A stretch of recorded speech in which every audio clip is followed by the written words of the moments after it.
அஸ்ஸலாமு அலைக்கும் வரஹ்மத்துல்லாஹி வபரகாத்துஹு. கண்ணியத்திற்குரிய பெருமக்களே, நாம் படிப்பினை பெறுவதற்காக ஒரு செய்தி. அல்லாமா அபு கஸா ரஹமத்துல்லான்னு சொல்லி ஒரு இளைஞர் பெருமானார். அவங்க பசாரா நகரில் ஒரு நதி ஓரமா போயிட்டு இருக்கிறாங்க. திடீர்னு கழுதினுடைய சப்தம் ஒண்ணு கேட்கிறாங்க. அங்கிருந்த மக்களை அழைத்து கேட்டாங்க, என்ன திடீர்னு கழுதினுடைய சப்தம் கேட்குது, என்ன அப்படின்னு சொல்லி கேட்டாங்க. அங்கிருந்த மக்கள் சொன்னாங்க, இது கழுதினுடைய சப்தம் அல்ல, ஒரு மனிதனுடைய சப்தம். இவர் வாழக்கூடிய காலத்துல அவங்க தாய், அவங்க அம்மா ஏதாச்சும் அவர்கிட்ட சொல்ல வந்தா அவங்க தாயிட்ட அவர் பேசக்கூடிய வார்த்தை என்ன தெரியுமா? கழுதைய மாதிரி நீ கத்து என்று சொல்லி அறுவருக்கு தகுந்த வார்த்தையை சொல்லுவாரு.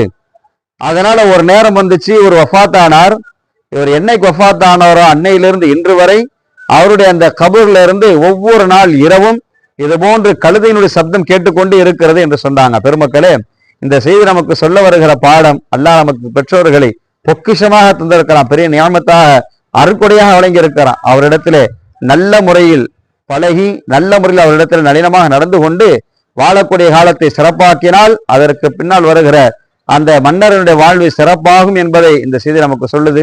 அதனால் நாமும் நம்முடைய அத்தா அம்மா கிட்ட பெற்றோரிடத்துல நல்ல முறையில் நடந்து கொள்வதற்கு முயற்சிப்போம். அல்லாஹ் கிருபை செய்வானாக.